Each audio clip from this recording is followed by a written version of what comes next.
ഭരണം തുലാസിലോ എന്നതാണ് ചോദ്യം. ചുമ്മാ പറഞ്ഞായിരിക്കുമല്ലേ? ചുമ്മാ പറഞ്ഞതാ. അയാൾ ശരിക്കും പറഞ്ഞതായിരിക്കും. നോക്കൂ, അങ്ങനെ തുലാസിലിട്ട് കളിച്ച് കളയാവുന്നൊരു മുനിസിപ്പാലിറ്റി അല്ല BJPയെ സംബന്ധിച്ചിടത്തോളം പാലക്കാട് എന്നാണ് ഞാൻ കരുതുന്നത്. നീ എന്താ ഇവിടെ? നിനക്കെന്താ കോങ്കണ്ണ് പിടിച്ചോ? ഞാൻ ഇവിടെ ഇരിക്കുന്നത്. നീയല്ല, അവൻ എങ്ങനെ ഇവിടെ? ഓരോ BJP പ്രസിഡന്റ് വരുമ്പോഴും അതിൻ്റെ കൂടെ തന്നെ ആ പാർട്ടിയുടെ ജനറൽ സെക്രട്ടറി വരികയും ജില്ലാ വൈസ് പ്രസിഡന്റുമാർ വരികയും അങ്ങനെ ഒരു വലിയ നിര ഓരോ ഏരിയ കേന്ദ്രീകരിച്ച് വരും.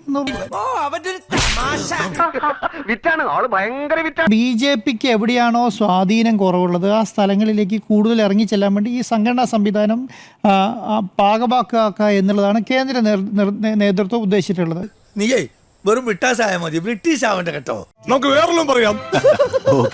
ശിവരാജൻ പറഞ്ഞതുകൊണ്ട് തുലാസിലാകുന്ന ഭരണമാണ് പാലക്കാട് നഗരസഭയിൽ BJPക്ക് ഉള്ളതെങ്കിൽ ആ തുലാസ് എടുത്ത് താഴെ വെക്കുന്നതാണ് ആ പാർട്ടിക്ക് നല്ലത്.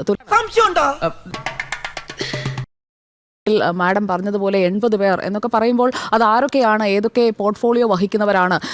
അത് BJPക്കാർ തന്നെയാണോ അവിടെ കൂടിച്ചേർന്നത്? അതോ ഇനി സന്ദീപ് വാര്യർ ഇത്ര വലിയൊരു ലാർജർ ദാൻ ലൈഫ് ഇമേജ് ആക്കി അല്ലെങ്കിൽ അങ്ങനെ ഒരു വലിയ ഫിഗർ ആക്കിയൊക്കെ ഉയർത്തി കാട്ടണമെന്നുണ്ടെങ്കിൽ സന്ദീപ് വാര്യർ ഇതാ പാലക്കാട് നഗരസഭയിലെ ഭരണം അട്ടിമറിക്കാൻ പോകുന്നു, അതിനായി BJPയുടെ കൗൺസിലർമാരെ സന്ദീപ് വാര്യർ ഇതാ ഇളക്കിയെടുത്ത് കോൺഗ്രസിനൊപ്പം കൊടുക്കുന്നു, N ശിവരാജനെ ആലിംഗനം ചെയ്യുന്ന രാഹുൽ മാങ്കൂട്ടത്തിൽ MLA ആയതിനു ശേഷമുള്ള രാഹുൽ ഇഫക്റ്റ് എന്നൊക്കെ വേണമെങ്കിൽ പറയാം.